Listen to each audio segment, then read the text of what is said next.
everybody, and welcome to the Double Dash Motorsport Media YouTube channel for another stream. It's been a while since we've done one of these, but it's going to be round 4 of our iRacing Legends of Club100 BUKC Mazda MX-5 Championship.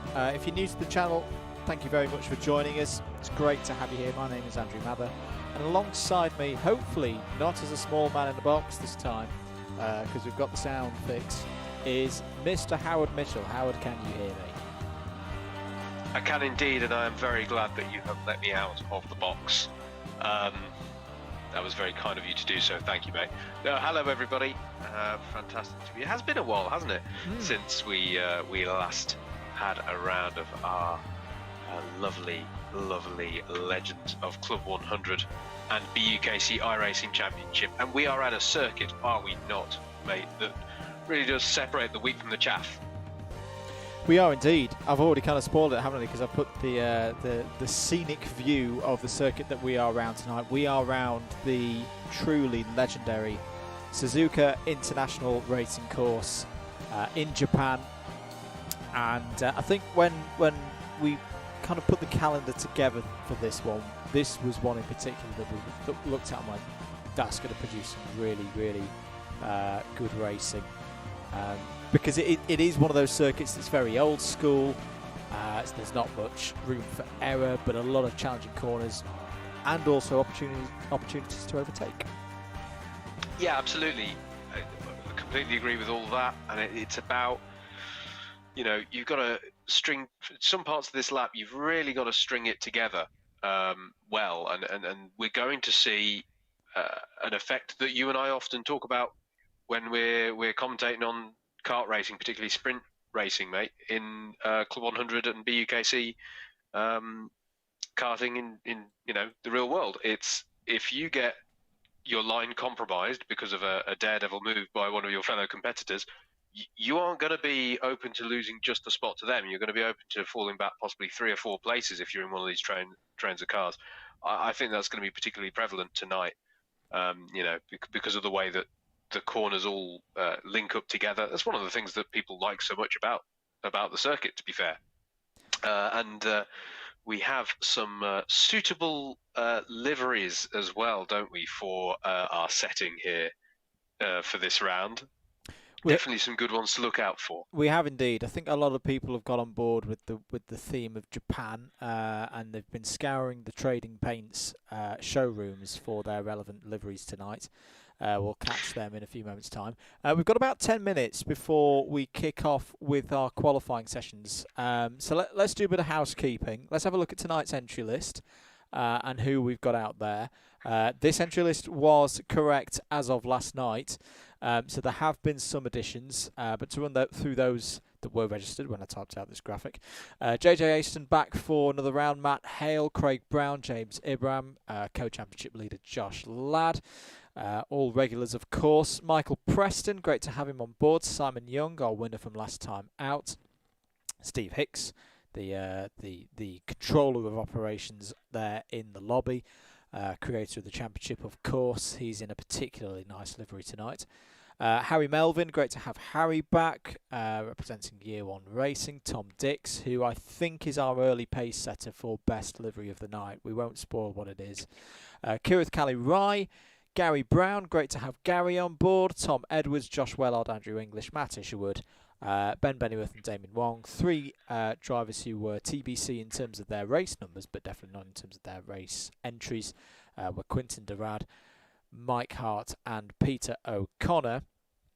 But as I say, there have been some more entries since then, which I'm now going to try and roughly work out who those are. Who have I not mentioned so far?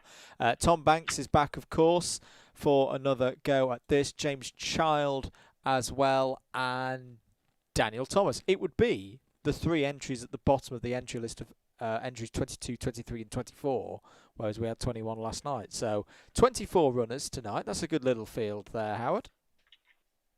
Yeah, absolutely. And I kind of expect, is it, I mean, no disrespect to this field to say with that many I expect pandemonium into the first corner. Is that just me, or I don't think that's just you at all, mate. I think that's just going part of the course from what we've seen in previous rounds. Particularly look out for the second race reverse grid and the third race partial reverse grid. Hopefully we don't go full Spa tonight. We'll be going full Suzuka instead. Let's have a look at the points finding table. out what that means? Well, yes. Points table as it looks after 3 of 5 rounds. Remember, at the end of tonight, we'll have a very good picture, won't we, Howard, of what the championship is looking like going into the final round. Because like Club 100, like the BUKC, we do have a dropped round system. So if you weren't able to attend a round or had a particularly meh night, it's not going to affect your championship score at the end of it. So this is after 3 rounds, and I don't think it could be much closer. Josh Ladd and Steve Hicks both co-share the lead on 288 points. Dan Thomas is there on 286. Ben Bennyworth's had some really good form recently. He's now up to 4th place on 283. Matt Isherwood has had the speed, but not necessarily the look at the front of the field. He's on 282, as is Mike Hart. Winner from Spa, I think definitely our driver for most improvement over the course of this series that we've done, which started fairly early around in the lockdown months. He's there in 7th on 278 and could I think he's in with a shot of getting at least a top 5, possibly more, on the form that he's on. Tom Banks is there on 268, Craig Brown 268, and Tom Dix 265. The rest of the details for the rest of the championship on the C100 iRacing Facebook group, which we should mention if you're watching this and you're not racing tonight, but you are a Club 100 and or BUKC driver, past and or present, and you are on Facebook. That's where you need to go to get all the details for how to get involved in this great championship, which plans are afoot to carry on into 2021 as well. We're going to keep tightly lipped on what those are going to be whilst negotiations are going on. Any thoughts on that championship table, mate? I tell you, well, obviously fantastic to have it so close, of course, the tie at the top. But for me, mate, the interesting drivers for me this evening is in that 5th down through 8th range. And I say that because I think you've got the sort of two little pairings of drivers who are quite interesting for me. Matt Isherwood, you mentioned, has the pace but hasn't had the look. Mike Hart as well. Both of those drivers started very strongly, both on the podium. Indeed, Isherwood with the win back in our first round at Montreal. And their campaigns have for various reasons, not necessarily their skill by any stretch, they've lost a bit of momentum. And if they're going to take the fight towards the front of the championship, they've got to regain that momentum with a good round tonight.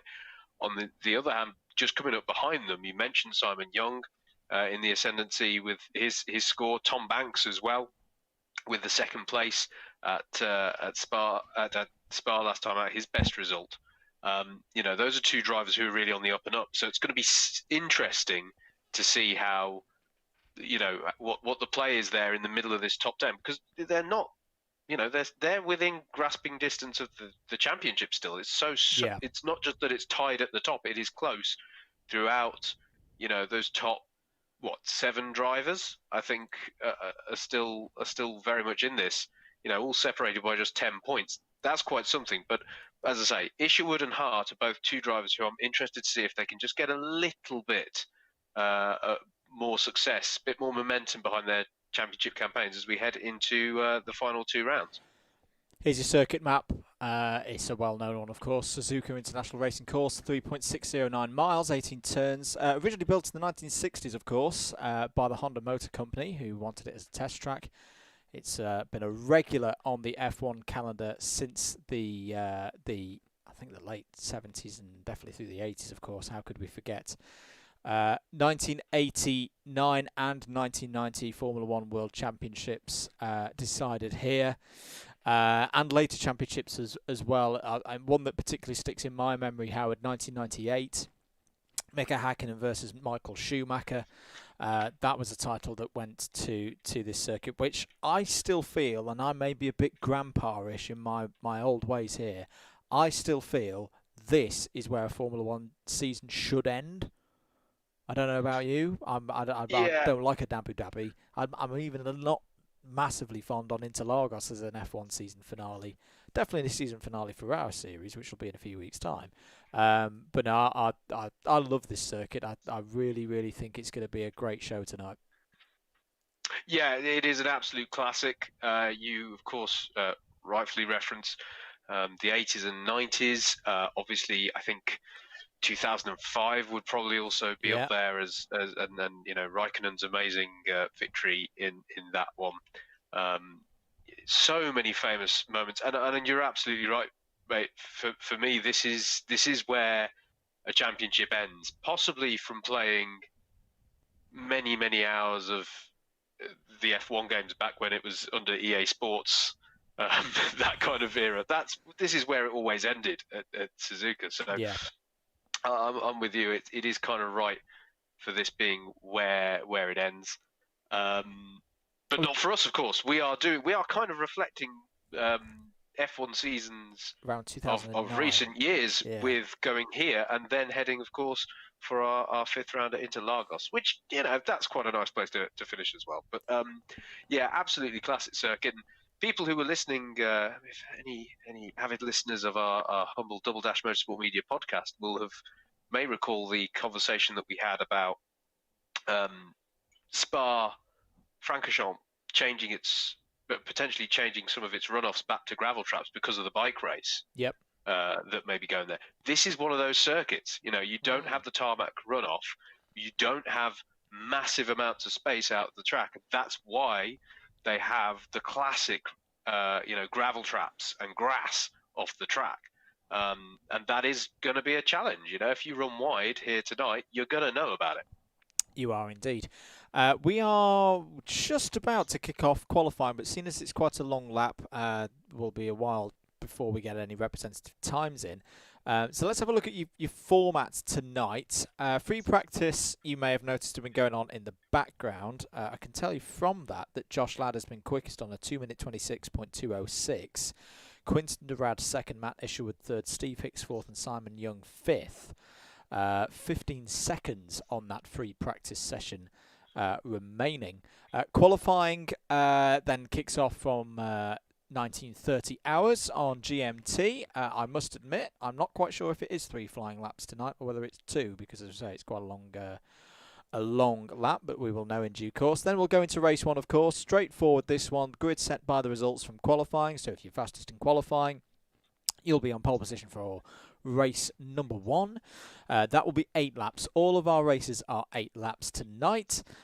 So give or take around 20 minutes per race. Race 2 will then be a complete reverse grid of the race 1 result. That is when the chaos will ensue, ladies and gentlemen, as our fast drivers trying to gain maximum points will come charging through the grid and probably mate some other drivers in the middle.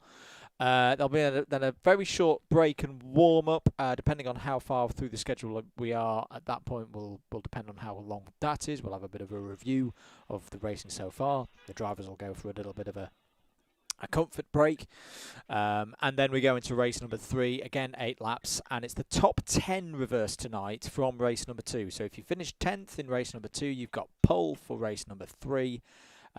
If you finish first in race number 2, you start 10th in race number 3. Did I say that correctly? Win race 2, start 10th in race 3. If you finish 11th or lower in race number 2, you start in the same position you finished for the start of race number 3. So it makes that battle, particularly in that top 10, particularly key for some of our drivers. I'm thinking along the likes of Craig Brown, Tom Banks. They're always tending to be in that kind of region. You can finish 10th, not only gain some good points from that, but also have pole position for the final race of the evening. But if you finish 11th or further back, you've got a bit of a job on your hands. Yeah, absolutely. And also, if say your first race has gone to tears, and well, actually no, you've got the reverse grid in race 2 to take care of that. But if you're maybe trying to cling on, having started at the front of race 2, you want to try and stay just within that top 10 if at all possible. But yeah, these are going to be only the 8 laps, but of course this is quite a lengthy lap. But that means that, you know, if you've got one favourite overtaking opportunity, that's only going to happen 8 times. So Yep. you got to use it well. Qualifying has begun then. Drivers currently out on their out laps. If this is the first time you've watched one of our streams, or kind of any iRacing stream for that matter, every single driver is out on the circuit on their computer, on their setup, basically on their own. This is lone qualifying, as we call it. Kind of the reason for this is we don't want drivers being compromised by other drivers on their laps. This gives everybody equal footing, no traffic out there on circuit, no slipstream tactics or any of that business. Everyone's just got to do the job by themselves and see who comes out as fastest at the end of the 15-minute session. We're 3 minutes into it already. No one has set a lap time yet. Don't worry, you're not missing anything. Here on screen at the moment, we've got the number 60 of Quinton Durad, who was second in free practice going into the Casio Triangle at the moment. Both of us keeping an eye on the comments as well. Keep your comments coming in. Let us know who you're cheering for. Let us know who you think is going to win tonight. Good evening to Matt Hale, one of our drivers in the G3 Pro ranks, of course. He has a cunning plan. I like a cunning plan. He's going to skip qualifying and start from the back, then avoid the carnage. How do we think that's going to work? I mean, if any carnage happens, he will catch up to it very quickly in this scenario. And it's not the widest track, so the idea that you can skip through the carnage, I mean, need I remind anyone what happened in this championship when we were at Spa? That's quite a wide track in places, and that went very wrong. Badly wrong. Badly wrong, with like 5 cars abreast all going into a pile-up. So I'm not sure. We'll see how it goes. He's going to have to go. I mean, you mentioned that there are overtaking opportunities here, mate, but there is also, you know, the sections of the lap where, you know, you have to sit behind cars conventionally to a certain extent. So I don't know. You've got to do a lot of movement to get up from the back. We'll see how that goes. If that is indeed his cunning plan, maybe his cunning plan is to, lead us all into a full sense of security. Who knows? Could well be. He's also sent me some pictures earlier this evening. I'm quite pleased to see that there have been some setup improvements, almost like testing mid-season, back when Formula 1 teams were allowed to do that kind of thing. Matt's been improving on the setup at his abode. He's now got a 60-meter long Ethernet cable that's running good old wired internet out to his what looks like his man cave or man shed. In fact, it's quite a building. It's quite a building, ladies and gentlemen. I'm getting a bit envious of that, so I'm going to close that on my screen because that's distracting me greatly. But no, he's not going to have any lag tonight, he assures me. Also, I know who's been working on that basis has been Mr. X-Files himself, Thomas Banks. Apparently, we've piped some more internets into Bicester tonight, so we shouldn't be seeing his car disappearing off screen. He is quite the regular for that. We've got Steve Hicks on our screen at the moment, obviously one of our championship contenders. I think this is him finishing his first flying lap in his Neon Racer livery. And Quinton Durad has gone quickest at the moment with a very quick time, a 2:26.613. Hicks is that's not the end of his first flying lap then. So that was the end of his out lap. He's on his fast lap now. Josh Ladd has just popped into 5th place. At the moment, it's Durad from Young, Wong, Isherwood, Ladd. It's quite an interesting sequence there. I think we've got some more comments coming in, Howard. We do, yeah. Hello to Carlos Pichetto, here to support Michael Preston. Go Team Southampton. This is some Southampton BUKC love coming in on the comments. Southampton squad being represented by Mr. Preston. And good to have you tuning in, and we'll see how he gets on. I'm just having a look. Is it his I'm just looking through. Is this his debut I here think it tonight, is. mate? I think it is. He's not been able to join us for every single round, and it's great to have new drivers involved. Oh, does that mean he's a disruptor? I think he's an ultimate disruptor tonight. An ultimate disruptor. There you go. On the screen at the moment, you've got Tom Dix, who has my early lead for best Japanese-inspired livery of the evening. He is running in what is simply known tonight as the Powerpuff Girls car. Currently on his first of the number of flying laps that he's going to do. Still Quinton Durad quickest on a 2:26.613. Simon Young less than, wow, well, look at that, 4 hundredths of a second behind. Matt Isherwood has just gone quickest though on a 2:26.427. We're going to stay with Tom Dix, who has been a factor up in the top 10 so far this season. He's about to take the infamous 130R corner. Not flat in a Mazda MX-5. And is then going to brake hard for the Casio Triangle. This is, of course, where Senna and Prost came together all those years ago. The question of did Prost turn in, I'll leave that to the comments. But that looked pretty clean and tidy from Tom Dix round the final corner, which itself is a challenging one, and a cross-start finish. Where does Mr. Dix slot in? He slots into 11th place on a 2:29.113. Here's Daniel J. Thomas, who I think has completed his laps. But he's in 7th place at the moment on a 2:27.296, so maybe he's just trying to get a bit of heat in the tyres as he goes through the S's there.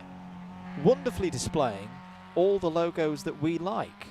The DDMM logos on there, the Alpha Live logos on there, the Club 100 Evos on there as well. JV's going to be very happy about that.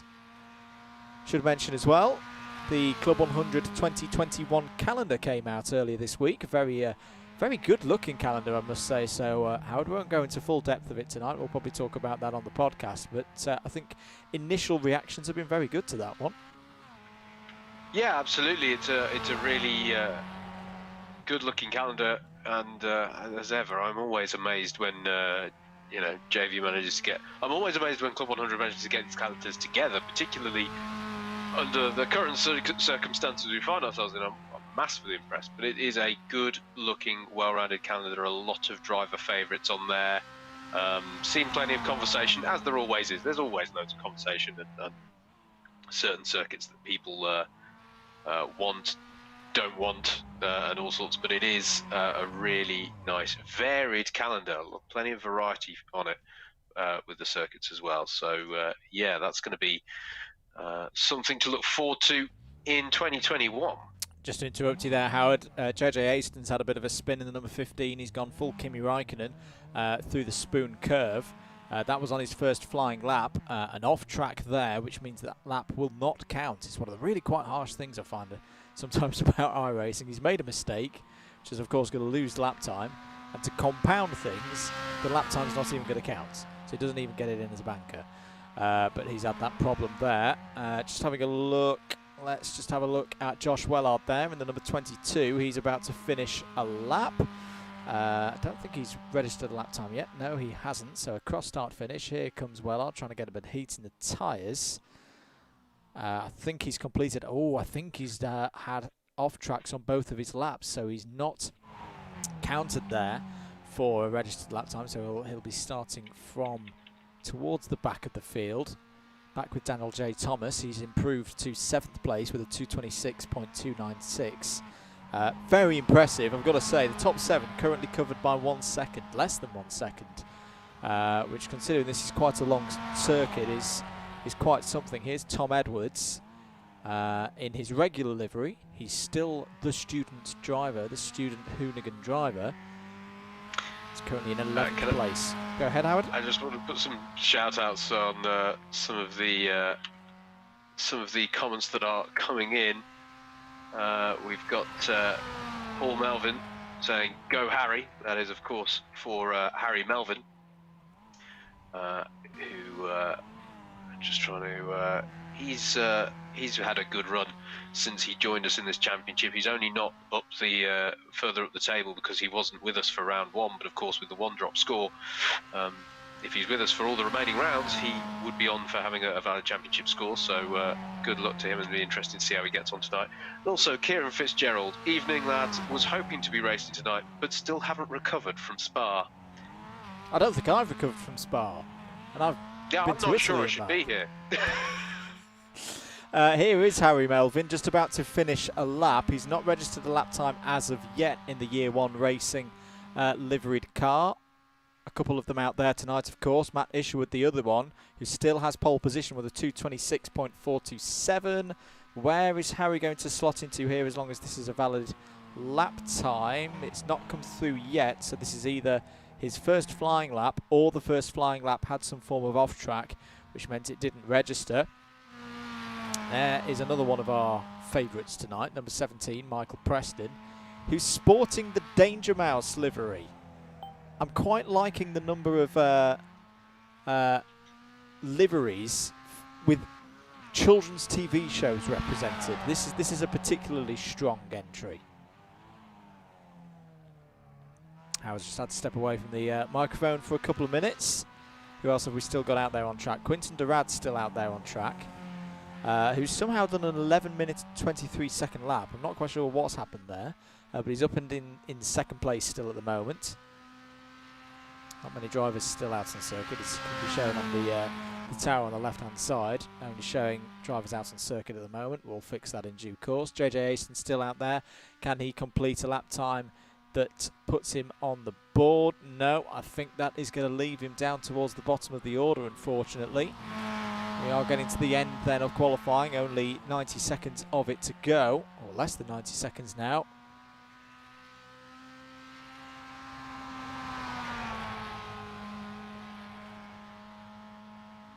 Harry Melvin looking to complete a lap here through the tricky Spoon corner. Feels like it never ends as you're midway through it. Tries to get things straight and on the power as quickly as possible. Onto the back straight, over the bridge, over the crossover. And then through 130R, which is a key corner, of course. The more speed you can carry, and that's a lot of commitment there from Harry Melvin. Looking to brake hard into the Casio triangle. Takes a lot of curb, a good amount of curb there. This is looking like a good lap from Melvin, who needs this lap time. Hasn't got one on the board at the moment. Round the final corner. Where is this going to put the number 4? Hard to the line on the inside. It goes 11th. Good lap time there from Harry Melvin. So it looks like it's going to be Matt Isherwood on pole position with a 2-minute 26.427. Quinton Durad just a 10th of a second behind. Simon Young 3rd. Damien Wong 4th. Steve Hicks 5th. Josh Ladd in 6th. Daniel Thomas 7th. Michael Preston 8th. Ben Bennyworth in 9th place. And Craig Brown in 10th. We're going to take a short break and be back shortly for the start of race number 1.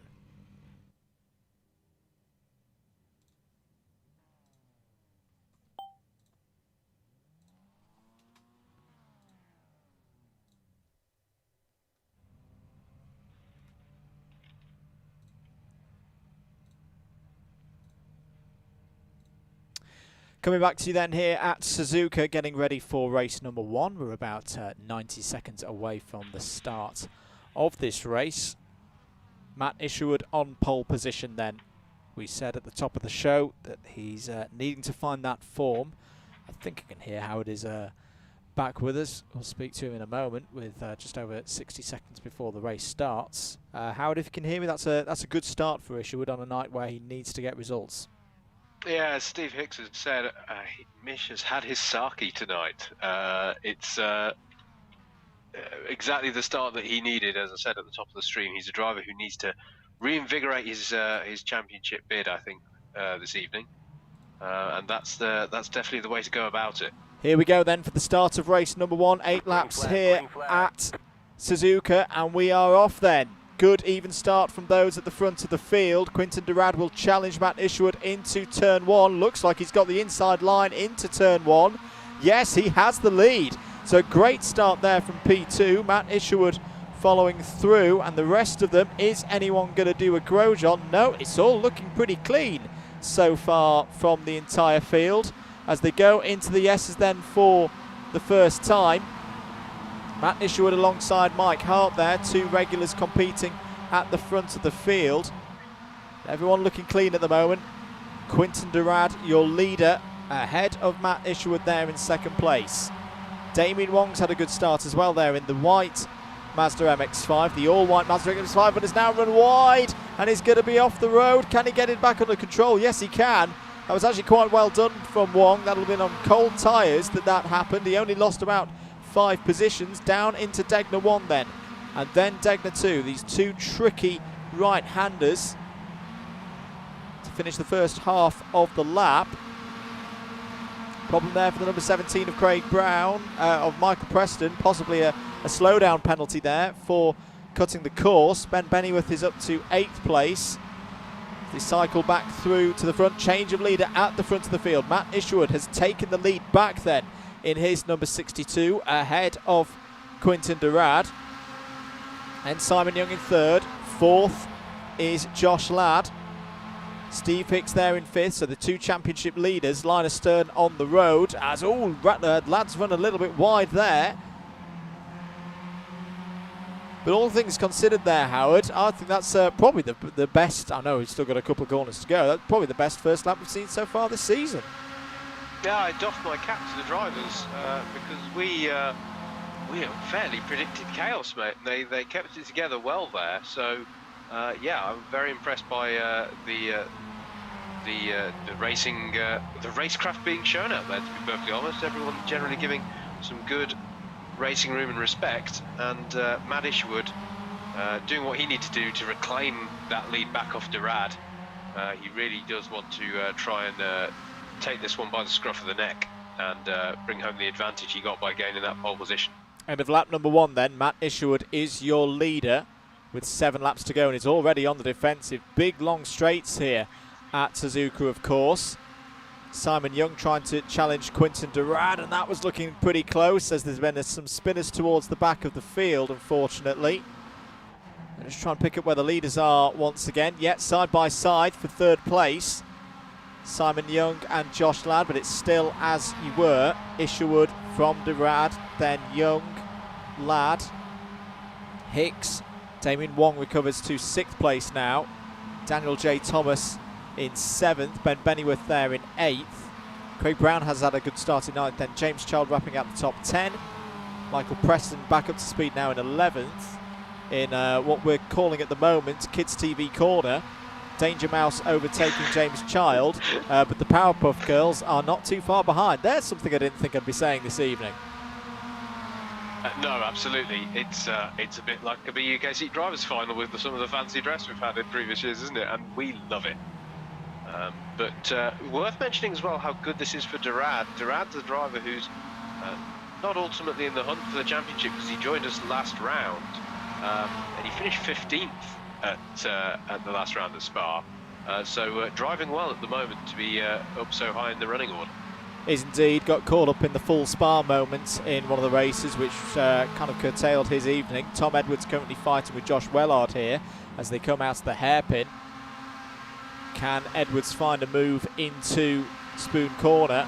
There's James Ibram just behind. He's had not all the testing time that he would have wanted at the start of the evening.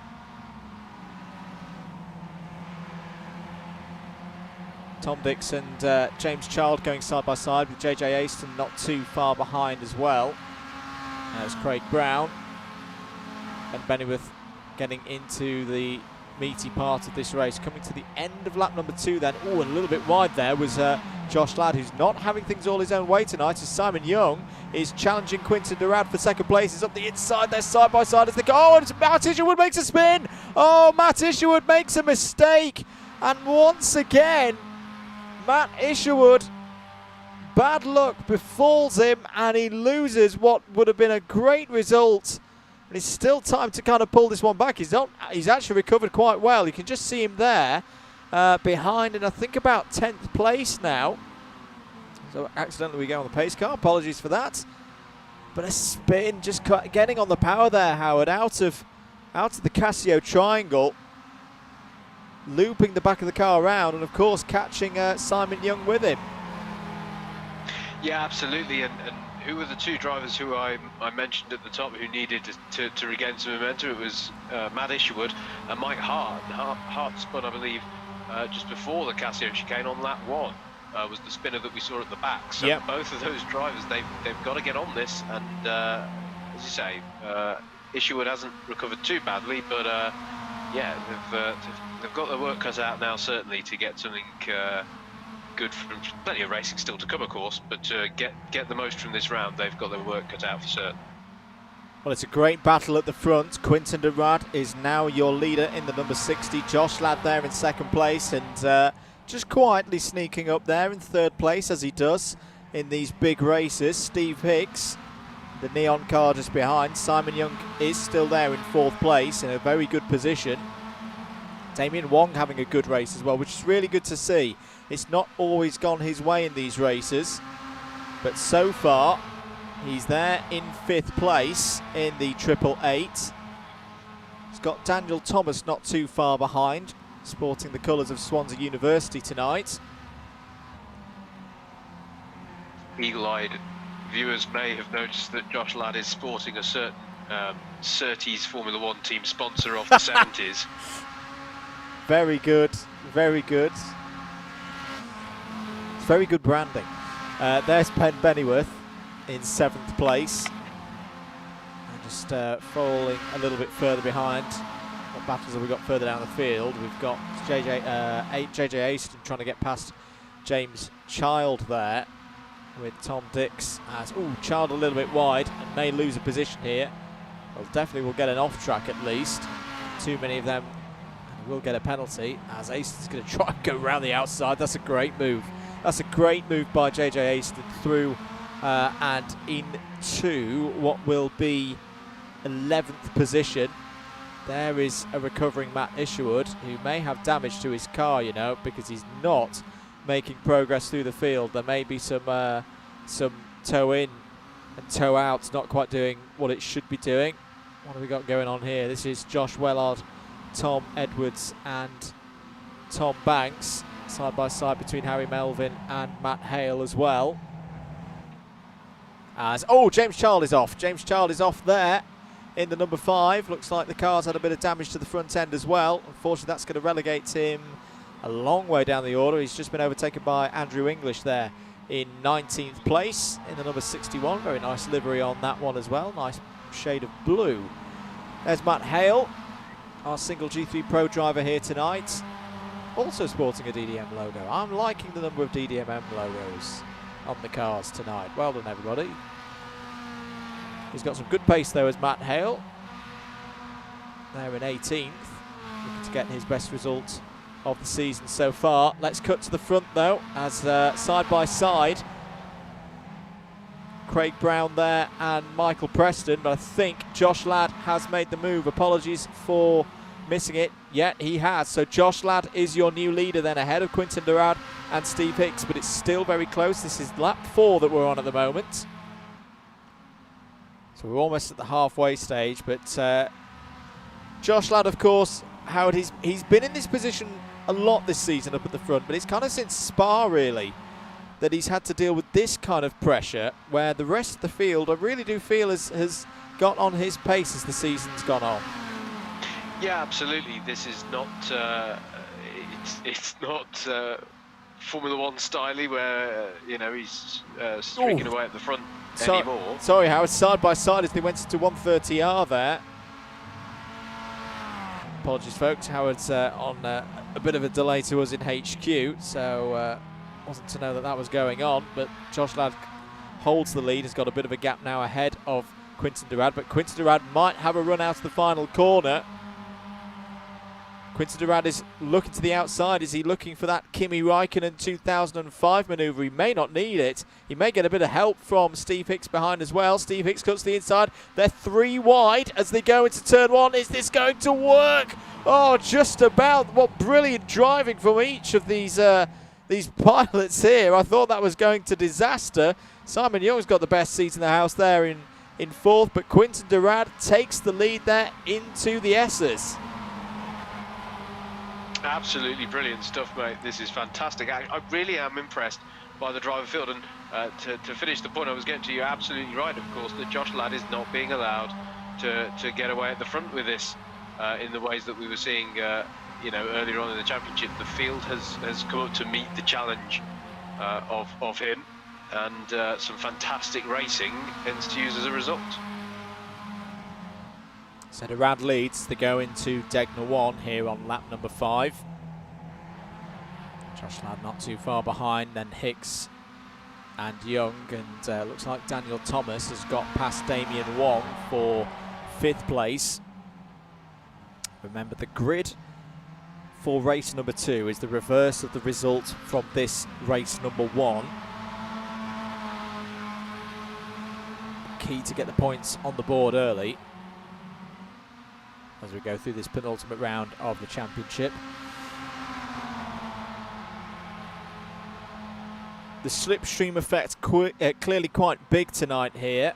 That's interesting to see if Josh Ladd can set something up as they go up towards 130R. This all could be about who's in the right position on the last lap, and Josh Ladd is going to have a bit of a run as they go up the hill, over the bridge and towards 130R. Durad hard to the inside. Hicks having a little think about going to the outside as well. And it's Josh Ladd trying a switchback through 130R. You madman! And it looks like he's just about made it work. They're still side by side. Durad was off the road. Durad on the inside as they go into the Casio triangle. Holds onto the position. This is remarkable stuff. There's several things that I've said tonight that I didn't think I'd be saying. There's battles between Danger Mouse and Powerpuff Girls, and people trying to do switchback manoeuvres through 130R. Yeah, absolutely mad stuff there through a famously fast and risky corner, but this is brilliant stuff. I have to say, I think we're being treated to more battling than I was expecting somehow. I know it's been a very competitive championship. This just looks throughout the field we are having some brilliant side-by-side action through pretty much all parts of the lap, which is fantastic to see. And these MX-5s providing us with plenty of entertainment. And we've still got 2 laps and the rest of this one to go.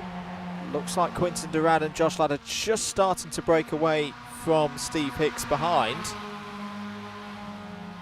Into Degner 1. Very tricky corner to overtake that. Josh Ladd will probably be trying to set a move up into the hairpin. Oh, Durad was a little bit wide there as they came out of Degner number 2.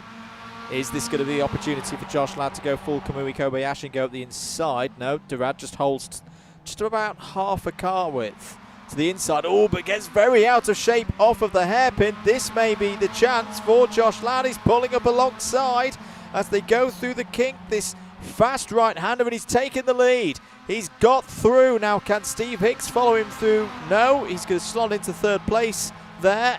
Right on the limit of adhesion. Oh, and puts it on the rear. Oh, contact there between Durad and Ladd, and Ladd's in the wall. Ladd is in the wall. He's got it going again, but he's going to lose a stack of positions there. Steve Hicks has inherited the lead, but that's a big dramatic moment, not just in this race, but potentially in the championship. Josh Ladd in control of this race is now down in 5th. And as you say, mate, that is massive for the championship potentially.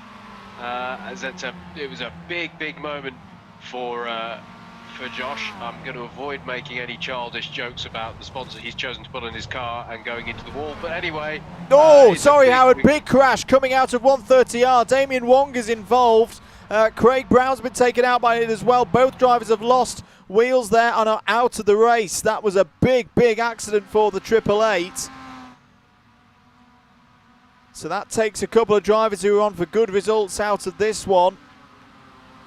So let's just take stock for a moment. Steve Hicks is your leader. We're on the penultimate lap of the race. Quinton Durad is 2nd. Simon Young still there in 3rd, doing a brilliant job in the number 20. 4th place now is Josh Ladd. He's got back past Daniel J. Thomas, and Well, he's not completely out of this, Howard, as they're going through the S's now. The gap between third and fourth is about a second and a half, and there's still plenty of racing to go in this one. Yeah, still, even though we may be on the penultimate lap, it's a long lap, remember, so he has got enough time to still make his mark on the front of this one. Massive impact, as you say, mate, into 130R though. That was a dramatic way for the race to end, and we're actually, is it 4 cars we've got currently sat in the pit lane now? It's getting quite the car park there. Yeah. In this particular race. Yeah, you're correct, Howard. We've got Craig Brown, Damien Wong involved in that incident that we saw as Josh Ladd trying to go around the outside of Quinton Durad. Simon Young has actually got up into second place. Gary Brown and Josh Wellard are but also out of this race at the moment. Steve Hicks leads now by about 0.7 of a second. And this really is starting to have that feel of an end of season bash, as drivers are no longer just thinking about, can I get a race win, can I get a round win? It's those key points that turn into prizes at the end of this season. Quinton Durad looks loose whenever he's on the power, coming either out of corners or mid-corner, trying to balance the number 60. It's having this tendency to get away from him, but he's still holding there in third. Steve Hickson in control of this one though. Was that Durad making an error out of 130R? Yes, it was. So Quinton Durad is out of this race. Well, in terms of contending for any good points, he is, and he's stuck facing the wrong way. That's a really tricky place to recover a car from. Matt Isherwood goes by into 7th place, and Tom Dix. Drivers would do well to avoid him, as number 15, JJ Aston, has had a spin in avoidance, but Quinton Durad, the race not ending in the way that he would have wanted there. But we did say the rear end of that car looked very, very loose. There is Mike Hart in the number 11, the Pokemon Pikachu machine. He's not had the kind of race that he would have wanted. Harry Melvin, James Child, number 52 there. Gary Brown back out on circuit, which is good to see. But Steve Hicks still leads this one, Howard, as they go up through the S's. Simon Young and Josh Ladd not too far behind. Yeah, absolutely. I do just want to give a shout out as well to 2 drivers who are becoming that sort of kings of consistency type, not just in this race, but in the championship. And that is Daniel J. Thomas and Ben Bennyworth. Sat there in 4th and 5th, sat in the championship in 3rd and 4th, yet neither of them have had a round win on the way to being in that position in the championship. And it's drives like these that inform those kinds of championship score, you know, where they're not necessarily right at the front, but they're there ticking off the points and not making the big mistakes that lead to some of the incidents we've seen in this race. Very close battle here between Simon Young and Josh Ladd on the last lap of the race. I think they may have given up hope of catching Hicks there in the lead. But can Josh Ladd... Oh, there's a little bit of contact there through Spoon. Josh Ladd is up the inside. He's just holding there. They're still side by side as they exit Spoon curve now. Brilliant racing, Simon Young. That is a fantastic defensive job. Kept the car under control as he had that tap on the rear from the number 12. Still holding there in 2nd place. We're going into 130R for the final time. Daniel Thomas is still there in 4th place. As you say, Howard, what a race he's had. Kept his nose clean throughout. Can Steve Hicks close out a big victory here tonight? Both drivers are a little bit wide coming out of 130R. Simon Young defends to the inside, nearly hits Hicks. He's off the road. Is he going to lose 2nd place? Yes, he is on the last corner. So Steve Hicks is going to take the win. First win of the night. 2nd place to Josh Ladd. 3rd will be Simon Young. Still a great result there. 4th for Daniel J. Thomas. Then we go a little bit further back. 5th place is going to be Michael Preston. 6th for Ben Bennyworth. 7th on the line is going to be Matt Isherwood ahead of Tom Dix.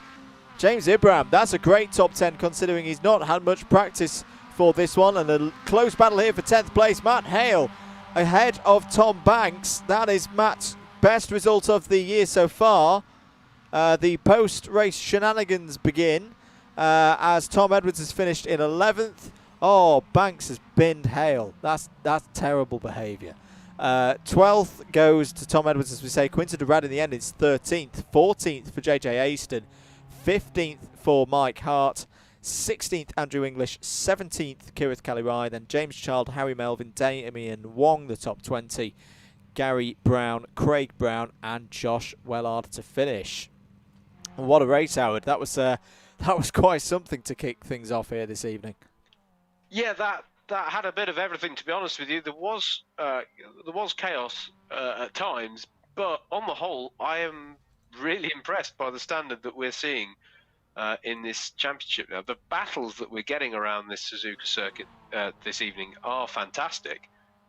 There's no two ways about it. And yeah, yes, we are seeing some big mistakes as well, leading to crashes, but that is because these drivers are right on the limit of what they're able to do in this one. So that was highly entertaining for me, and a good win there for Steve Hicks. The neon livery proving lucky for him, and he really did take that one and get a well-deserved victory. Very dramatic finish for second place there. I'm with you. I genuinely thought Simon Young was just not going to break at all for the Casio chicane and end it for Hicksy at one point, but that was actually quite well judged in that sense, but of course going a bit wide into that chicane and losing it at the last moment to Josh Ladd. Really dramatic finish, really entertaining. Damien Wong was our last car over the line, still on the lead lap. Things will reset then before we go into race number 2, which of course is a reverse grid race of race number 1, and it looks like Josh Wellard will have pole position for it in his number 22. Does this mean, Andrew, that those who retired from that last race will be at the front of the grid for this race? It does indeed, yes. Yeah, those who'll have towed back to the pits and maybe fast repaired, got themselves back out on circuit. If you were if you were a certain Mr. Durrad, for example, who had good pace there but just fell out as a result of a costly mistake, you are actually in an interesting position going into this second race. Yeah. You are indeed. Looks like we have got the grid prepared then for the start of this one. 8 laps once again. Green flag, green flag. Green flag in the air here at Suzuka. Even start from the front of the grid again. Josh Wellard has got the start that he wants though. He will lead into turn 1 for the first time. Are they all going to get through? Damien Wong there in second place. Gary Brown to the inside, going for second. Gets it. Really nice move there from Gary Brown, but he's been turned around by Craig Brown. Oh, spins in a move quite reminiscent to a start in Formula 1 a few years ago. He's round at the first corner. There's a bit of chaos behind as well. I think Quinton Durrad is spun in the middle of the circuit, and is everybody going to be able to avoid? Tom Dix has been involved. James Ibram's involved. Matt Hale is caught out by all of that. So race 2 strikes again with the reverse grid. Gary Brown in the Dragon Ball Z car has got going again, as has Tom Edwards, but that has taken a lot of drivers out there, and oh, look at the front bumper there. JB's not going to be happy at all. The Club 100 Evo logo on the front of Matt Hale's car has been absolutely destroyed. But yeah, if that's the only bumper that Matt Hale loses this year, I'm sure JB will be delighted, to be honest. That's true. I suppose it's not costing him any money. But yeah, not what he would have wanted at all, especially after a really strong first run. Josh Wellard has had problems there through Degner number 2. Let's work our way back up to the front. Still fairly close out there. Josh Ladd working his way through the field is just going past JJ Aston there in the number 15, who thinks had a problem coming out of the hairpin. Tom Banks at the front of this little pack. This is from 7th place down. Has got Steve Hicks looking down the inside, so 2 former Loughborough University boys in the BUKC. Banks a little bit wide there. Oh, Simon Young not going too quickly just ahead of them. So is this going to be an opportunity to get up into 6th place? Hicks to the inside there of Banks, 21 and 18, with Simon Young just ahead of them. A couple of drivers almost on the grass as they approach 130R. But as we come to the end of lap number 1, let's just cut to the front, because I think we've got a first for this season. Kirith Kalirai leads. Kirith, the kart man, who we're going to look out for in the next couple of weeks, because we may have a new series coming here on the Double Dash Motorsport Media channel, back on Gran Turismo Sport. Leads at the end of lap number 1 from Matt Isherwood there in second place.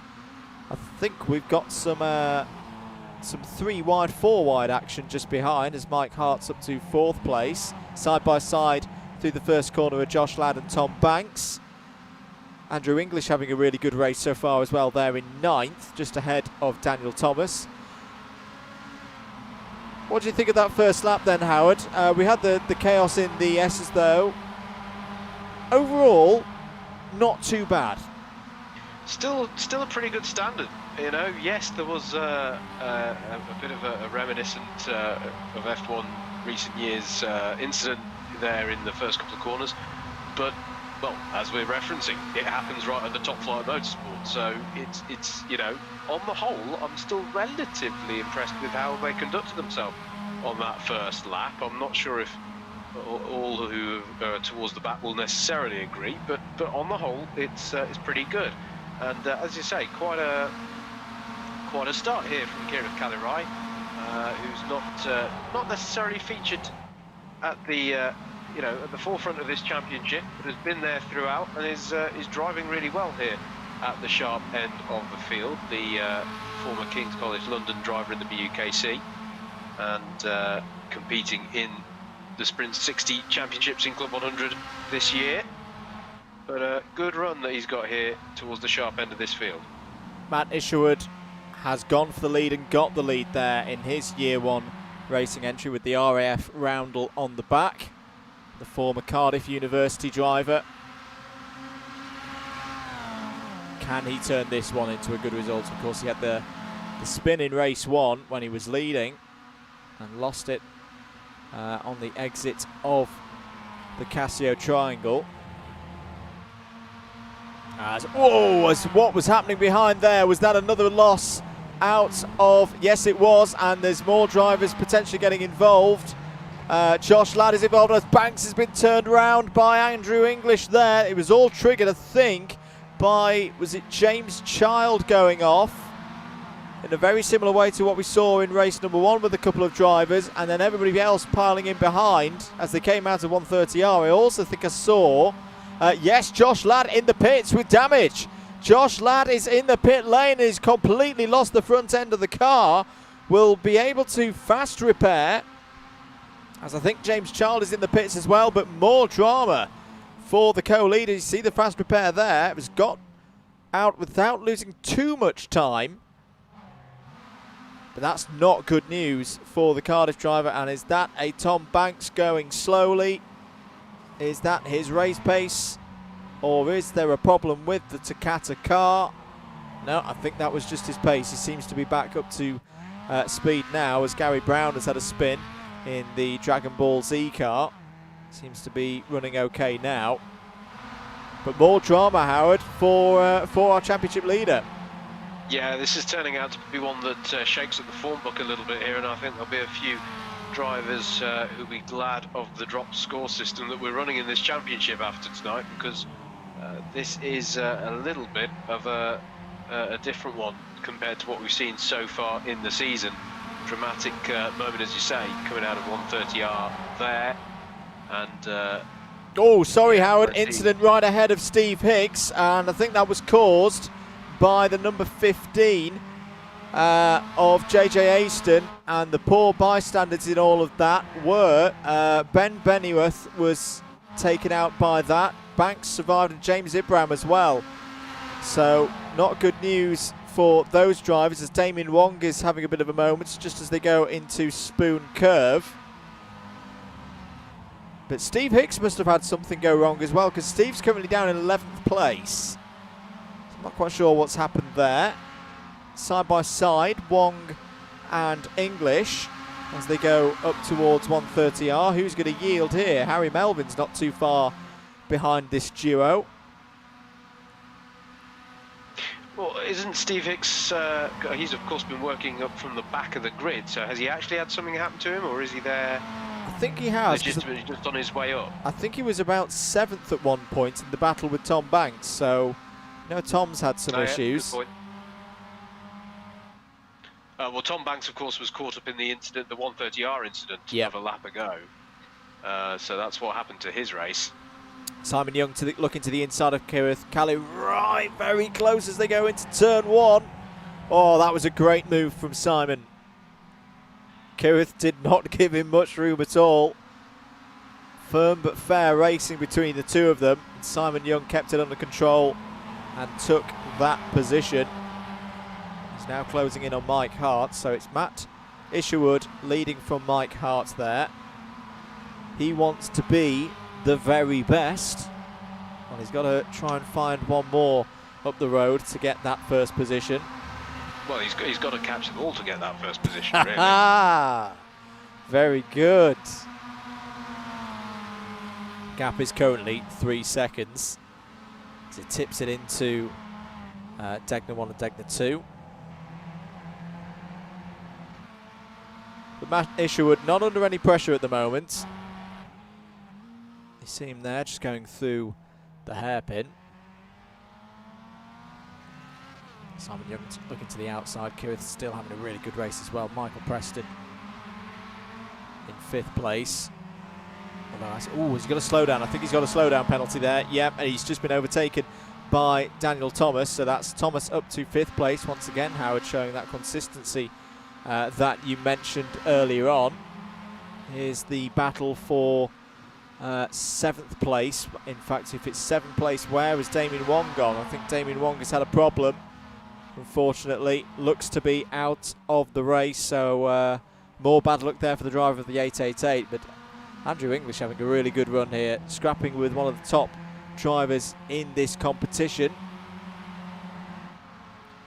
And Steve Hicks, I'm sure, will be aware that that his championship rival is afflicted in this race, and he needs these points. He needs to make sure that he takes advantage of this.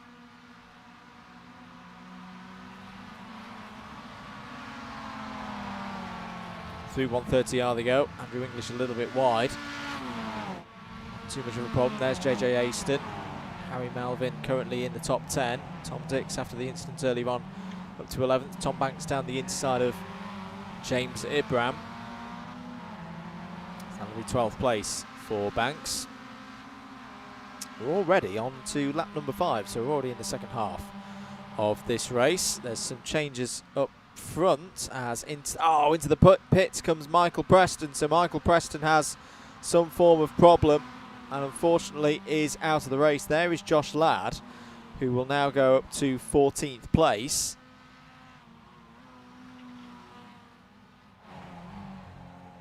Ben Bennyworth a little bit wide there in 13th. I think he's got damage on the car. Been quite the race of attrition, this one, hasn't it, mate? There's been a lot of incidents and accidents, and yeah, it's going to be significant. I think those who come out towards the top of this one, I think Simon Young's in that position, running strongly in this one as he did in race number 1, and yeah, we've already mentioned about Daniel J. Thomas and his consistent running. It's very similar so far this evening to what Simon, in fact, is just going for a move there, I think, for 3rd place on Kirith Kalirai. Oh, just nearly spins, holds onto it, only loses 1 position. Apologies, Simon. I think he got grazed there by the Andrew Mather commentator Harpoon. The old curse coming on in. This is very similar to how he did at Spa, where it was kind of one of those things where we tallied the points up at the end of the night. It was like, crikey, Simon's won it. And he did it by just being consistently up in the top 5 pretty much the whole evening. Yeah, absolutely. Absolutely. It is just about, we've mentioned already people who've kept it consistent in the championship context, but across a race meeting, if you can just have you don't have to be winning every single one.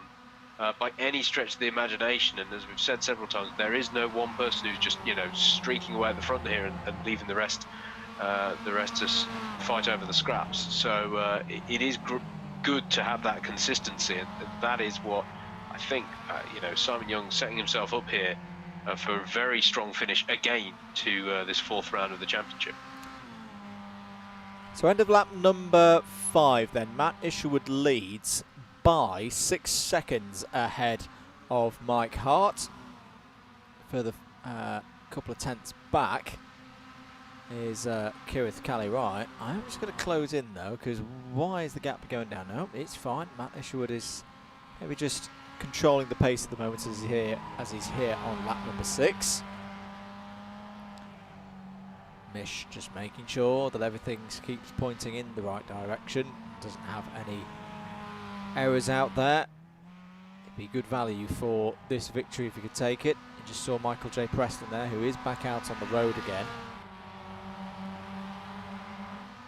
Mike Hart pulling away a little bit from Kirith behind Simon Young there in 4th. So Simon Young has got back up to 4th, ahead of Daniel J. Thomas. Steve Hicks not too far behind there in 6th. What is the gap between Hicks and Thomas? At the moment it looks to be about 7 seconds, but a lot could change in this last couple of laps. Keep your comments coming in. Give the stream a like if you're enjoying the racing here on iRacing from Suzuka in the Legends of Club 100 and BUKC MX-5 Championship, round 4 out of 5. Andrew Mather and Howard Mitchell on commentary duties for you from Double Dash Motorsport Media. If you're enjoying the content, do make sure you subscribe to the channel. Got all of our social media links running along the top banner there for you. Do go check them out. This weekend, of course, we will be back in live commentary action, actually in a commentary box, won't we, mate, as we head down to Rye House for the latest round of the Club 100 Sprint Championship.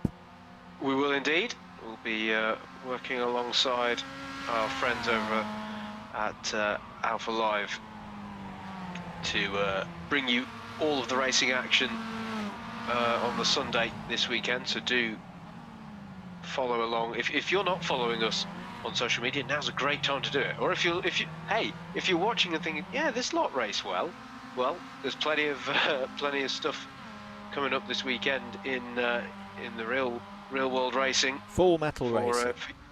Full metal. That's the you know, that's been bugging me. I know we decided on a phrase we liked. The full metal racing indeed. That is going on this weekend at Rye House. And also plenty of action just generally. It's amazing how much Club 100, obviously the disruption that there has been throughout 2020, but the amount of racing that they've not just squeezed in so far, but that's still left to go. So be sure to follow Club 100 as well as ourselves across all social media. You've got the conclusion of the Club 100 Championships. We've got the start after the shortest ever BUKC off-season. The start of the new season is scheduled. We've got the final round of the Young Drivers Championship as well. There's so much stuff, and you've still got another round of this iRacing Championship to go. So plenty of action from the world, the family of Club 100 that you can enjoy in 2020 alone, and as we mentioned earlier on, with the exciting 2021 calendar that's just been announced, there's plenty to look forward to in the new year as well. And potentially a new series on Gran Turismo Sports coming in a few weeks' time. So there's a reason to subscribe to the channel. We may be doing some racing ourselves, ladies and gentlemen. Chaos will ensue as the GTS streams come back, and yeah, for more information on that over the next coming weeks, do make sure you subscribe to the channel. We're about to head on to the final lap of this race. It's been a calmer one than the first one. This battle for second place isn't over though, between Mike Hart, Simon Young and Daniel J. Thomas. Kirith Cali-Wright still there in 5th place, having a very strong run. They're not being closed in on at that faster rate by Steve Hicks. So if they can just caught a sight of him there at the top of the picture, they can just keep things nice and tidy. They've got top 5s all on their scorecards. As Simon braked so late into that last corner. Kept it under control this time. We are on the last lap now. Matt Isherwood, his lead is around 7.5 seconds. Ahead of Hart, Young, Thomas, then Callie Wright, then Hicks. There's some movement in around 11th place. You can see Ben Bennyworth and Josh Ladd have both got past James Ibram and JJ Aston. So that's Ibram and Aston down to 13th and 14th places respectively. In fact, I think JJ Aston's got a problem. He's registered as having stopped. I think is towing back to the pit lane, which is unfortunate for him. There's your leader, Matt Isherwood, in control of this one. Isn't going to be his first win of the year, of course. Started the season very well in the test events. Took wins at Laguna Seca. Ran well at Silverstone as well earlier in the season. Hasn't had things all of his own way the last couple of rounds, with issues at Spa in round 3. And of course the first race here tonight. But this has been a much more rounded performance. This is what we want to be seeing from the big man Mish. Yeah, absolutely. Got the pole position, wasn't able to convert it in race number 1, but has done exactly what he needed to do with race number 2 to bounce back. And yeah, going to be interesting to see how he carries this into race 3, of course, starting as he will from 10th spot on the grid, so long as he can guide this one to the line, with the reversal of the top 10 positions going into the third race of the night. Sort of British touring car styly, but without the celebrity pulling a ping pong ball out of a fishbowl. Yeah, COVID procedures currently do not allow for ping pong balls to be played with. But Matt Isherwood is going to come through 130R on the last lap here in race number 2 at Suzuka. He's controlled this race from start to finish. And the Cardiff University graduate who led the Cardiff team to great successes when he was in the BUKC. He's going to get another success here. Matt Isherwood is going to win race 2. Mish and the family will be very happy about that. That is maximum points from race number 2 for Mish. But it looks like there have been changes on the last lap. Always going to be side by side, a straight run to the line. Daniel J. Thomas has nicked it. He's taken second place away from Mike Hart. 4th for Simon Young, 5th for Kirith Callie Rice, 6th for Steve Hicks. So a big race over the line there. Harry Melvin takes a great 7th place. 8th is going to be Andrew English, and I think that's his best result of the year so far. 9th on the line is Tom Banks. Josh Ladd has blown his engine just as they come over start-finish. And a whole other gaggle of cars come over the line. Ben Bennyworth was 11th, James Ibram 12th. Where were the Powerpuff Girls? There they are in 13th place. Just ahead of Matt Hale, who was a lap down and is now going for full Gymkhana to the fence. 14th place is going to be James Child across the line. Gary Brown is going to finish in 15th place. Great run from Gary. Got taken out on the first lap. Was up to second place. He's going to get a good result here, so that's great to see in the number 52.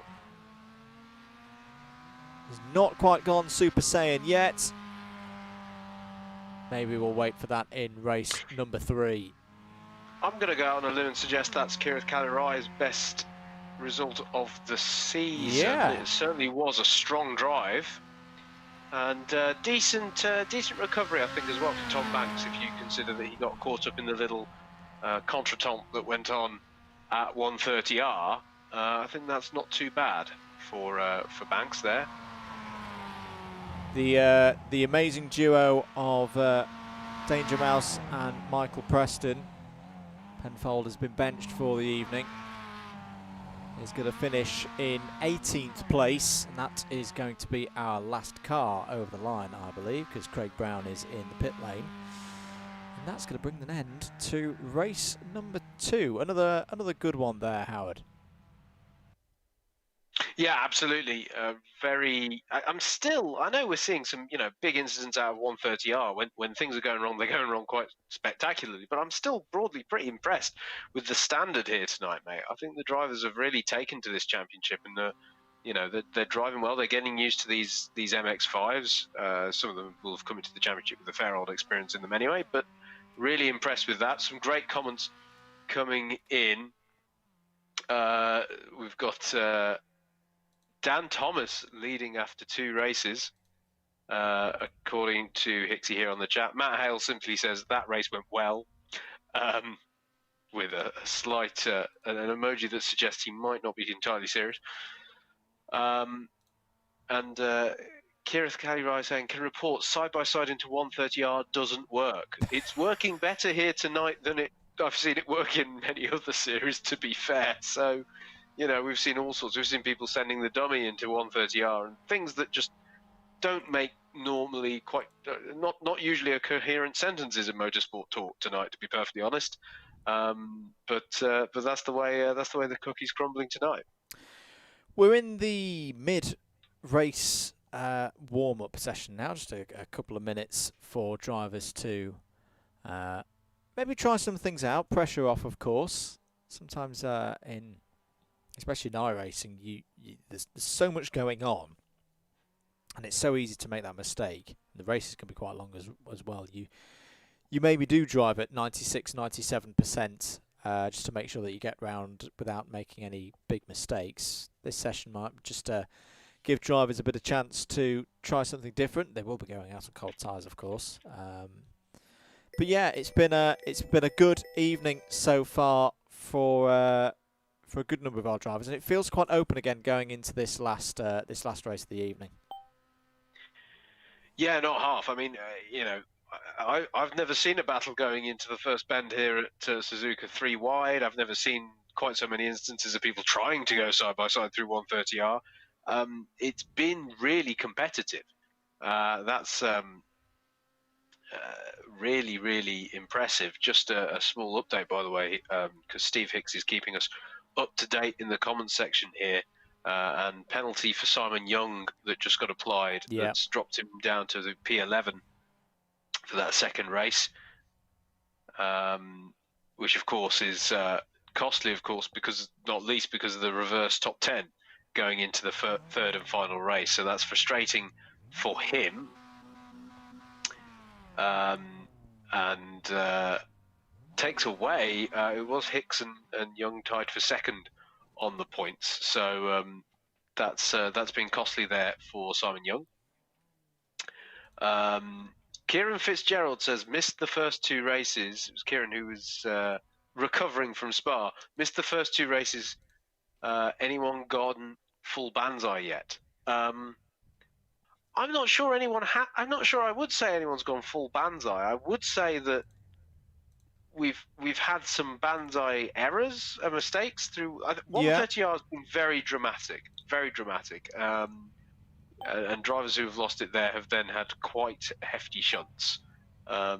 So there've been incidents, but we've not gone Spa yet. Well, we've still got 1 race to go. I was going to say, what a queue up I gave you there. Don't worry, are there's still 1 more. 25 seconds away from the race being due to start. James Ibram will have pole positions then alongside Ben Benny, with Josh Ladd 3rd, Tom Banks 4th, Harry Melvin and Steve Hicks on row 3, Kirith Kalirai and Mike Hart on row 4, Daniel Thomas and Matt Isherwood row 10, Simon Young, as you say there, in 11th. We are ready to go then for the final time here tonight at Suzuka for 8 more laps here in the iRacing Legends of Club 100 BUKC Championship. Red flag, green flag. Away we go then for the start of this race. Very good start for James Ibram and a brilliant start for Josh Ladd. He's going to be up the inside of Ibram as they go into turn 1 and may lead. He is going to lead. What a start for Ladd, but no, Ibram fighting back around the outside, still side by side as they go through the exit of turn number 1. Great stuff here. Josh Ladd does now have the lead ahead of Ibram, but Steve Hicks up to 3rd place. Harry Melvin's had a good start as well. Is up into 4th. alongside there with Ben Benny, with Daniel J. Thomas up the inside of Kieran Gallagher. There's contact. Mike Hart's nearly been caught out by all of that. They're nearly 4 wide as they go through the S's. Yes, 4 wide. Somehow they've all survived. Matt Isherwood's still in there. Banks and Simon Young. Looks like everyone has survived the first couple of corners. So far this evening, it's all been good at the starts, which I don't think we've been able to say so far this season.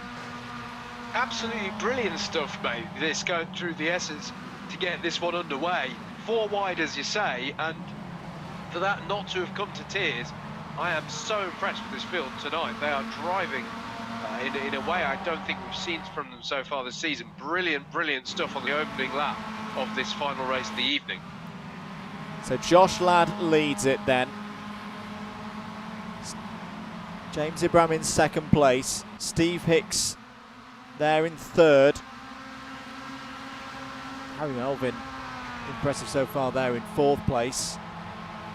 As everyone starts to just get into the rhythm of their races. I think I saw a challenge there from Matt Isherwood. Yeah, trying to get down the inside of Daniel Thomas for 7th place. Mike Hart still in there in 9th. Tom Banks not too far behind. As they go into 130R, the lights on now as the sun starts to set here at Suzuka. Is anyone going to lose it through 130R? Everyone looks pretty good at the moment. A couple of drivers running wide, just opening the steering there, making sure that they're keeping going. Oh, that was a big send down the inside from Mish, trying to get past Daniel Thomas. Didn't quite work. So end of lap number 1 then. Josh Ladd leads. You can see him trying to break the toe there as they go down into turn 1. He has got a good bit of a gap, about half a second over James Ibrahim. Steve Hicks there in 3rd place. And I'm looking through. I do genuinely think we've got everybody, everybody in this race, all 22 drivers who've taken to the grid, all running at the end of lap number 1. Impressive stuff. Absolutely brilliant how they were able to give themselves racing room on that first lap, and doesn't look like as a result there's been too much field spread, Andrew, so brilliant prospects of battling to come. Steve Hicks has got to get by James Ibrahim, I feel. This is going to be a big race in terms of championship, and at the moment his progress is being held up. Whoa, Harry Melvin, what a save that was! Just coming through the exit of the S's and through the Dunlop curve, was right out on the ragged edge there and just about held on. Kept himself in 4th place. Ben Bennyworth just back there in 5th. Kirith Kalirai having a good run again in 6th. Matt Isherwood has now got past Daniel J. Thomas for 7th. He's going up the inside of Kalirai, trying to get 6th place. Has got the inside line as they come off the hairpin. Has got the move done. Little bit of rubbing is racing there. I think that'll be fine. Thomas not too far behind. Mike Hart trying to sneak in there as well.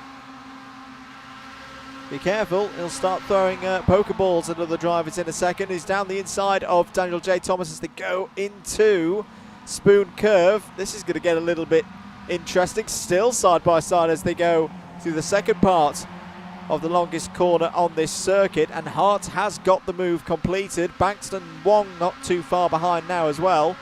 5 cars very close together as they go towards 130R, the fearsome 130R. As they come to the end of lap number 2. Banks is having a look there at the inside of Daniel J. Thomas.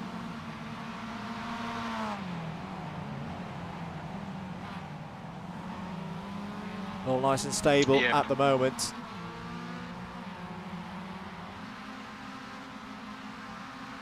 Brilliant stuff at the moment between these drivers. We've been given a real treat here as they race into the darkness here at Suzuka. Change for 2nd place, Howard. Steve Hicks has now got past James Ibrahim. I think there have been problems though. I think I just saw Simon Young off the back of the field, so something has happened to our winner from Spa in round number 3, which means he is now towards the bottom of the order. Maybe the good form run has been arrested here. That's going to be a bitter blow to his chances of being in the top 3 for this event here tonight. But Josh Ladd and Steve Hicks going at it, equal on points in the championship before the start of proceedings tonight. It's been advantage Hicks so far, as Josh Ladd has had 2 challenging races. But Josh Ladd will know how much this counts for, keeping himself at the front of this field. Just needs to keep things nice and calm. Don't count out the 2 behind him as well, especially Harry Melvin, who's having a really good race so far, is up in 4th place. I think I also just saw Mish on the move again. Trying to get past Ben Bennyworth, there he is. It's the battle over 5th place.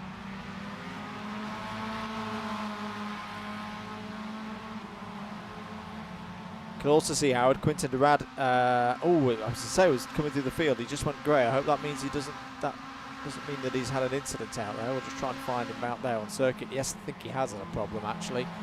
So Quintin Durant, oh, there he is in the number 60.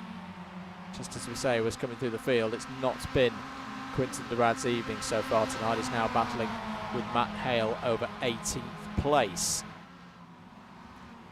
Down the inside, Michael Preston goes past JJ Aston there for 16th place. Durant hops through as well. So I mean, you're absolutely right, Howard. The racing up and down the field tonight, yes, there have been a few incidents.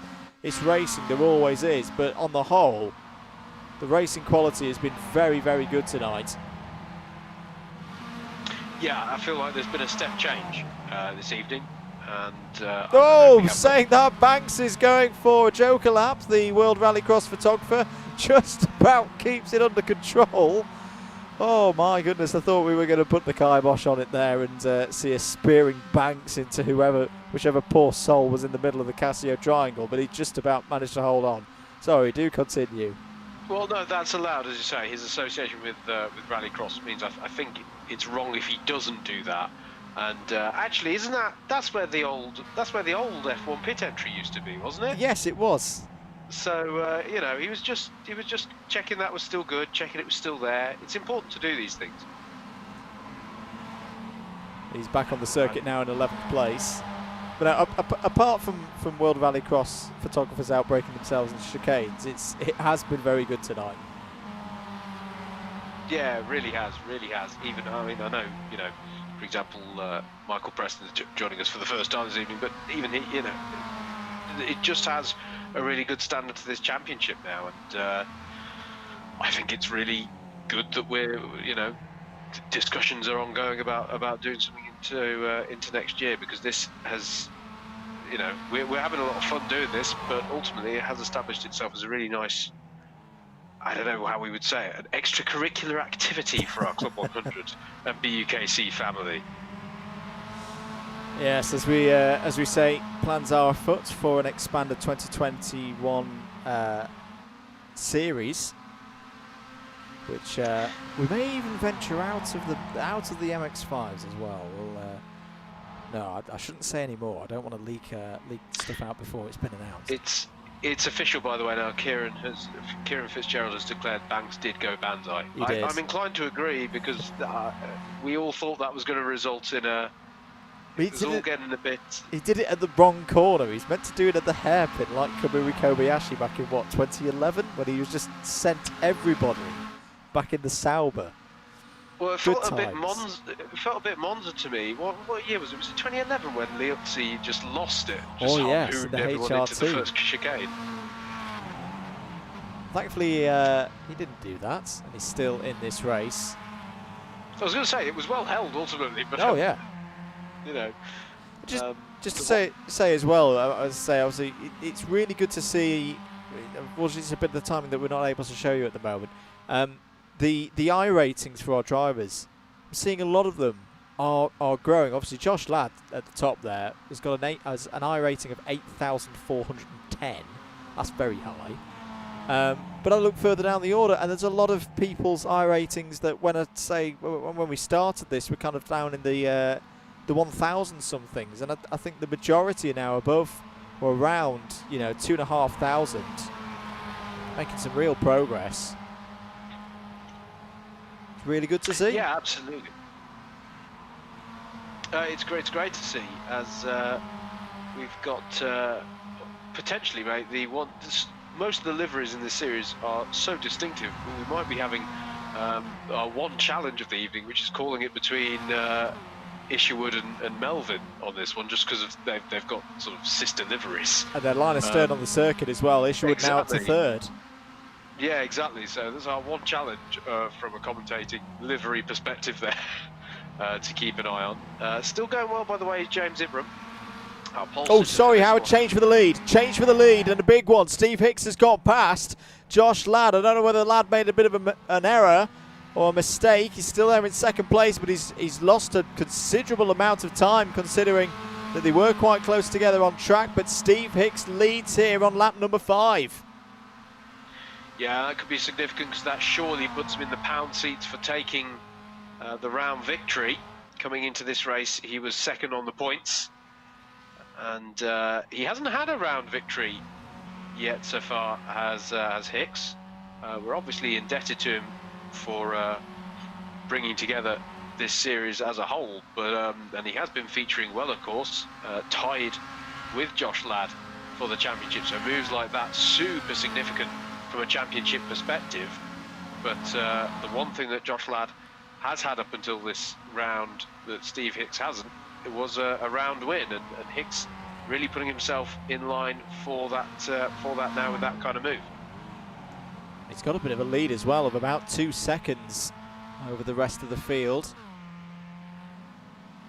Matt Isherwood closing in as well. Now, of course, Ish had his problems in race number 1. Won race 2, surely is, as things stand, on for one of his best round scores of the year so far. It's great scrap going on just behind them as well. James Ibram in 5th place there, just ahead of Mike Hart, Ben Bennyworth, and Daniel Thomas in there as well. Mike Hart's looking to the inside, switching out to the outside there as they go through turn number 1.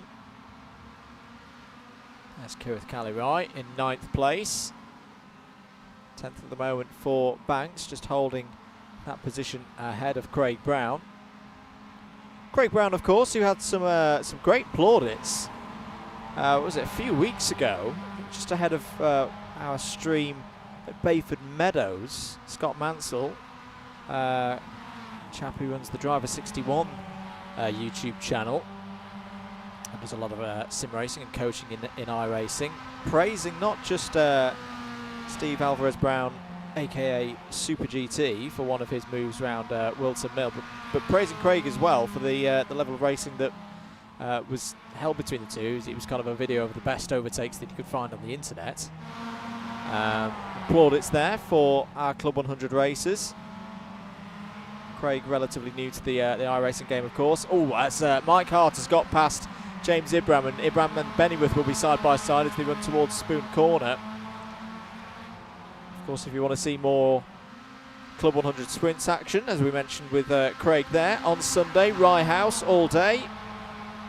Heavyweights and lightweights getting to the nitty-gritty end of their season, with both titles quite firmly on the line. Heavyweights, you've got Joe Holmes and Anwar Barul Smith going at it to become champion again. Both of them former champions, of course, in that series. In the heavyweights, lightweights very close as well.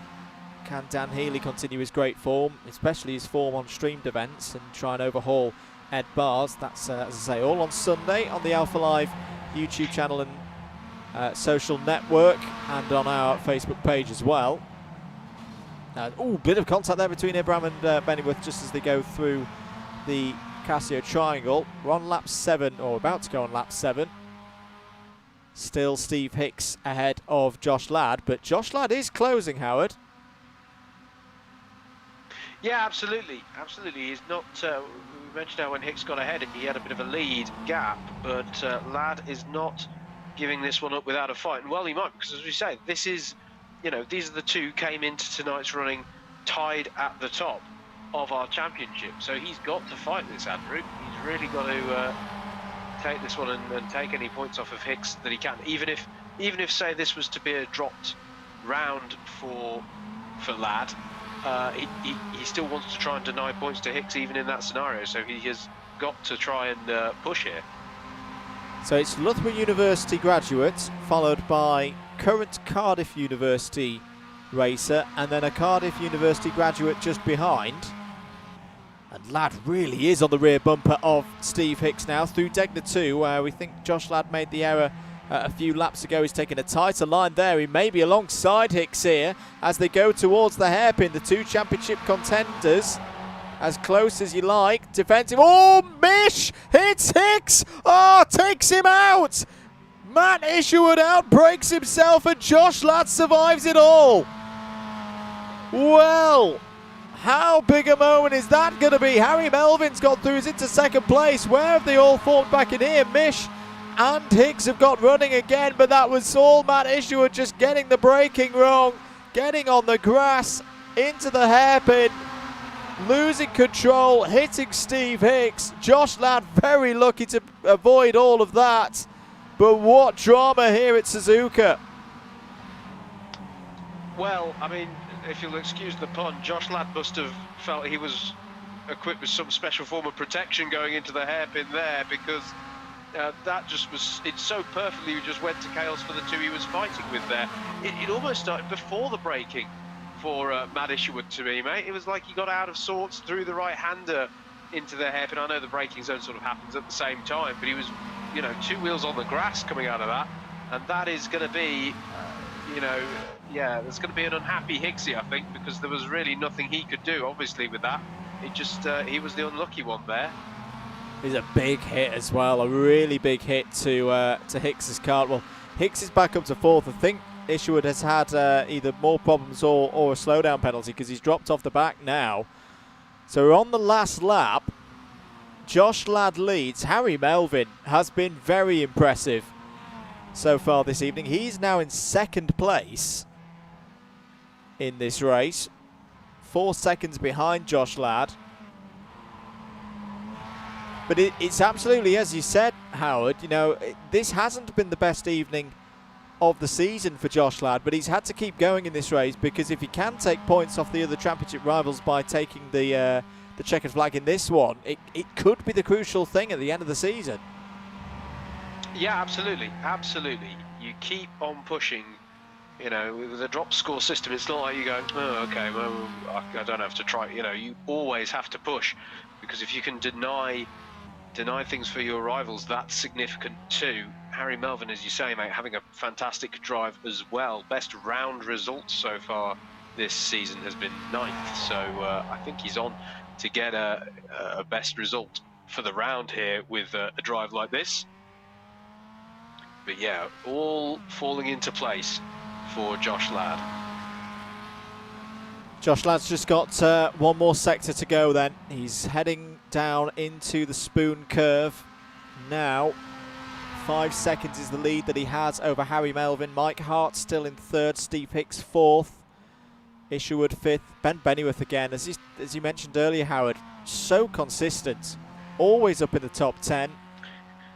Great to see from the heavyweight sprint driver. And still Dan Thomas with that consistency as well, mate. Actually, well, I think Ben didn't have. Oh, what's happened to Ladd? Why has he gone down? He's my goodness me. Josh Ladd is taking the Michael now. He just went down the support pit lane. I didn't even know he could do that. Went down the support pit lane, came back out again at full racing speed, and still has the lead by 4.5 seconds. Don't do that to me, Josh. It just nearly gave me a heart attack. But he's coming around the final corner now to take the race victory here in race 3. It's not been all his own way, but he's going to head into the final round of the season at Interlagos with a great chance of winning this title. He wins race 3, blows his engine up after the start line, finish line again. Second place for Harry Melvin, third for Mike Hart, fourth for Steve Hicks, fifth for Matt Isherwood. But there may be words post-race after that incident at the hairpin between Hicks and Isherwood, which took both of them out the top 3. Ben Bennyworth in 6th, James Ibram 7th, Daniel Thomas in 8th, Kirith Kaliwai top 10 again, 10th for Quinton Durad, 11th for Craig Brown, 12th for Tom Banks, Michael Preston on his debut in 13th, 14th for Matt Hale, who's had his strongest evening of the season so far. Well done to Matt. 15th for Tom Dix, who I think we are going to award the extra championship points for best Japanese-inspired livery with the Powerpuff Girls there. 16th place to Gary Brown, 17th for Tom Edwards, 18th for Josh Wellard, 19th for James Child, Simon Young, a retirement, as well as JJ Aston, Andrew English and Damien Wong. What an evening, Howard. It's been very, very dramatic. It has been an absolutely fantastic evening. I've loved the standard of the racing. I've loved some of the moves that we've seen have been ridiculous. Even when there have been incidents, it's been, drivers right on the edge making mistakes. I don't think, there's not been any careless moments whatsoever. And to boot, there's been just... I love the liveries as well. Thank you to everyone for putting the effort in on those, because that's been brilliant to see as well. We haven't maybe got too many puns in. I've been really struggling to think of a good Powerpuff Girls reference to get in, really. But maybe when it comes to finding those kind of references, I've just lost my mojo, Jojo. Comment coming in from Kieran Fitzgerald. He wants us to spill the beans, mate, on what the future series are going to be. But we can't do that yet. We can't do that yet. We're in the midst of business negotiations. You don't let the other side know what the deal is. Moving ahead there, obviously we've still got one more round of this to come, which is going to be at Interlagos. Provisionally, at least, we should say that because we didn't at the top of the program, this race was meant to be 2 weeks ago. Yes. But we did have the small matter of Rock Cup Super Finals rock up. That's a terrible pun. I do apologise. Which meant that I was out of the country, and also Hicksy was away testing, and obviously in these times where everything is a little bit fluid. What I'm trying to do is pad for time to try and find when round 5 is, and you might beat me to it, mate. I have it. I had it up. Oh, there we go. 18th of November. Thank you very much. 18th of November then is when we're next scheduled for what will be the final round of the championship, Interlagos. I was doing IMSA a lot in the Corvette last week around Interlagos, and it's a circuit I know very, very well, but there's something about it here on iRacing that it is very, very tricky, especially the undulations. So I think that's going to be a very dramatic place to have the finale. Just waiting on confirmation of the results as well for this round number 4. But of course, as we mentioned, there's plenty coming up Sunday with the sprints. And why do you think people should be tuning in for sprints, Howard, on that stream down at Rye House? What are you looking forward to? What am I looking forward to? I mean, the weather could be an interesting one. Certainly for Rye House. I think, because this is a championship that's somewhat skewed towards the autumn and winter months. Mm-hmm. But I feel bad. Like, we keep on saying these superlatives about the driving to the point where people get desensitized to them. But if you haven't been watching any of the streams of the Club 100 sprints this season, you need to go over to the Alpha Life channel and check them out, because it really has been an incredible standard. We've been talking about how just the trophy finals in each of the classes, the heavyweights and the lightweights, each one of them comes around now, and it feels like we're commentating on a super final. From back when we had the super final championship in Club 100 last year, and ones we've had for the BUKC in the past. The standard is so brilliant in these sprints, but then also you get the crazy races like the heavyweight B final from Wilton. If we get anything like that, I look forward. It's like panning for gold, but you keep getting the gold nuggets. You just get these crazy races where you go, what did I just watch? But it's brilliant entertainment. So I'm just looking forward to those moments that I can't tell you when they're going to happen yet, but they are going to happen, because it's Club 100 sprint racing in 2020. So you don't want to miss it. You do not want to miss it. Well, keep an eye on the Facebook page for all the details of how you can follow that. The results. I should mention as well, with it being Rye House in 2020, we might have an appearance from the Geese as well. You might. Yes. You're just perusing through Stadium Corner. I'll be interested to see how Race Control deal with that, if it's particularly wet. We have a result. We have a result in from race control, and it's well. It's an interesting one, considering which race control it's come from and who's won.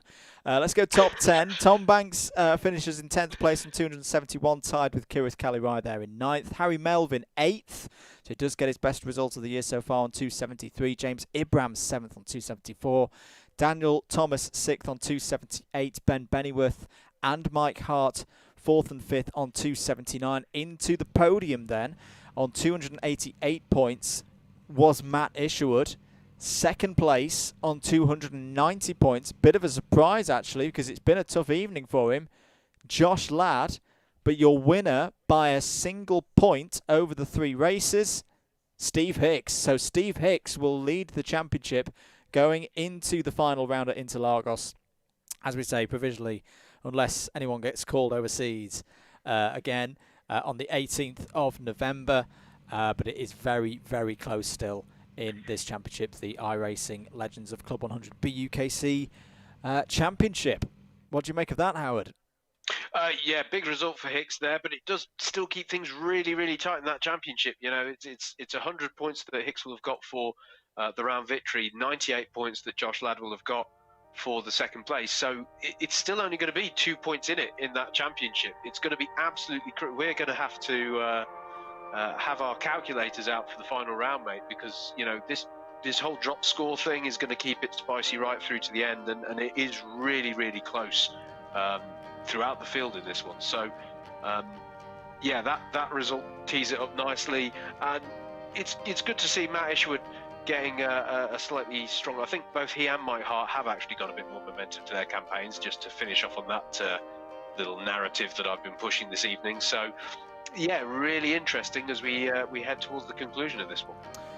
That's all we've got time for this evening here on the Double Dash Motorsport Media YouTube channel. Thank you very, very much for joining. Thank you for your continued support. If you enjoyed the stream, do give it a thumbs up, click the notification bell and subscribe as well.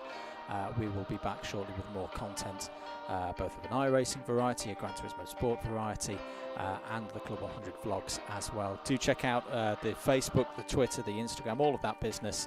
As I say, thank you very much for joining. 18th of November is when we are back for the final round of the season. It's going to be great, and it's going to go down to the wire. But for now, thank you for everything here at Suzuka this evening. I hope you've enjoyed it. Do take care of yourself, and we'll see you very, very soon for more action here on the Double Dash Motorsport Media YouTube channel. Bye-bye.